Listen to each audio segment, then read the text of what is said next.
Hey everybody, what is going on? I hope you guys are all doing well, and welcome to another tutorial video. In this video, I'll be explaining to you guys how you can use Squarespace for e-commerce purposes, so let's get right into it. Now, when you're building your site, you do have a wide variety of tools at your disposal, and there are tools that are specifically for e-commerce and selling your products and services through Squarespace. Now, for this, you should most likely add a store page, and as you'll see, I have a couple of store pages over here. They are not in the main navigation, they are unlinked, but they're still store pages nonetheless. To add these, you just need to click the plus next to either main navigation or unlinked, select store, and here you can create either a new category or create a new store.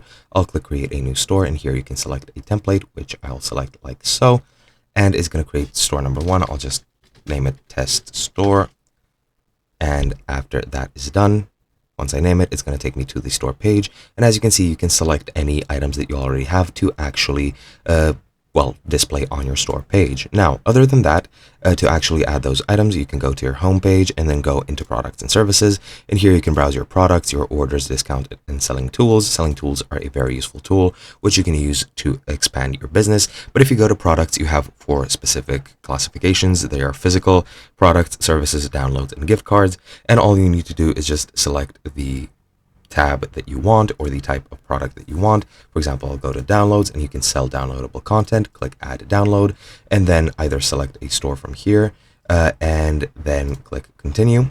And then once you do that, you'll be able to add a product name, product description, images, inventory, organization, selling tools, marketing, and checkout settings.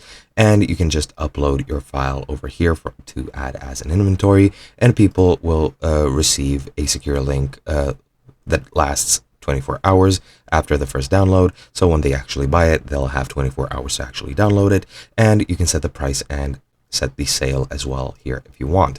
Now, I won't be adding this, but this is pretty much how you can add your products, and anybody who visits your stores will be able to see all your products that you added this way. And again, you need to add them to your store pages, but once you add them, they will be able for purchase, and people can purchase your items from your site. And that is basically all there is to it. Hope you guys enjoyed, and I'll be seeing you guys in another video.